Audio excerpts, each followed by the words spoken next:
What is going on, guys? So today is sort of a nerdy day. I just released a video of me building my PC. We actually did that like a week or two ago. I finally have, it's basically pretty much complete now. So there it is. Oh my god, I love it. It's all in all of its glory. There it is. So this is pretty much the complete setup, at least for now. My brother knows a lot more about computers than me. As a matter of fact, he helped me build this thing, as you saw in the last video. So he is gonna pretty much be explaining all of the components.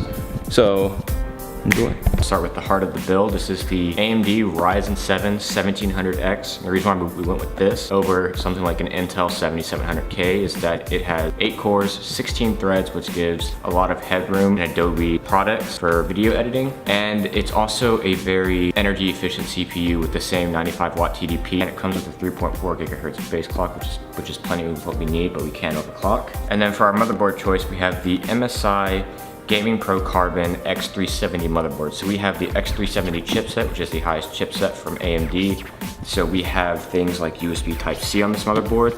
This motherboard has great build quality, excellent for overclocking, great aesthetics as well, and a pretty good BIOS. The BIOS is on the level of ASUS. And to cool our CPU, we have the Cooler Master Hyper 212 Evo. The reason why I went with this, it was around only $30. It had compatibility with the AM4 socket, and it generally a reliable CPU cooler. For graphics, we went with the Asus Strix GTX 1080. Now, the reason why we went with this is because we were gonna go with a 1070, but due to all the mining that was going on when we were picking all the parts out, the 1080 was only about 20, 30 bucks more than a 1070, so we stepped up. We have 8 gigabytes of VRAM, a lot of CUDA cores for CUDA acceleration when working in Adobe After Effects. We also have an excellent cooler on this, which makes this a very quiet card. And in terms of gaming, we have a 2K panel, so this will destroy all games at 2K. This is actually really a 4K capable card.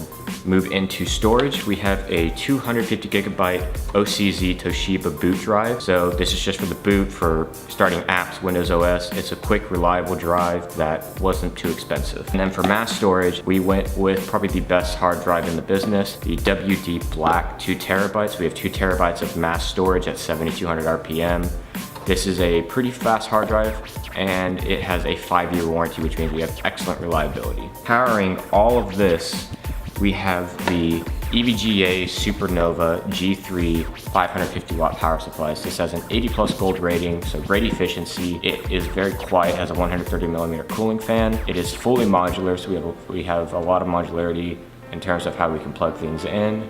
And it is generally one of the best built power supplies on the market. Putting all this stuff into a case is a purely personal choice, but we decided to go with the NZXT S340 Elite. This is a newer case from NZXT. It has a tempered glass side panel. There's a lot of metal in its construction, so build quality is excellent. Aesthetics look amazing. And we went with this primarily because we wanted something that would look good on a desk and that we could kind of gawk over. So this is definitely a great choice. A lot of room for cable management and great cooling as well. We have 32 gigabytes of Corsair Dominator LED RAM. That's at 3000 megahertz, and it is 2 by 16 gigabyte sticks. And then to go into all of our peripheral choices, we have a 27-inch gaming monitor by Acer. It has an IPS panel, so great colors for when we do video editing as well. Has up to a 165 hertz refresh rate, so very fast panel. Has G-Sync to stop screen tearing, and has generally excellent build quality, which is nice. For our keyboard, we went with the Corsair Strafe RGB keyboard. So we have Cherry MX Red switches for great feel whenever we're typing. Has individually lit RGB keys, so that's 16.8 million colors. You can do a bunch of effects with it. Great build quality, great looking product. For our mouse, we went with the Razer Death Adder mouse, so the latest Razer Death Adder. These are excellent gaming mice in general, just an excellent mice. 16,000 DPI, so incredibly customizable in terms of sensitivity. And that pretty much wraps up all the parts for the computer build. There are a couple things that we didn't go over, which was the microphone that I have, the headphones, a little SD card reader that I just kind of stuck onto my case, and also the home docking station for my iPhone. After 2 weeks of owning this thing, I've noticed on how much better performance it has in Premiere and video editing, also gaming, and for the rare occasion that I hop into After Effects. I'm super happy with it so far, and would urge anybody who is an editor and is thinking about upgrading or building their own PC to do it. Links to all the components of this build will be in the description down below. That pretty much wraps up the whole build rundown. So if you like this video, give me a thumbs up. If you love, sub. I'll catch you on the next one.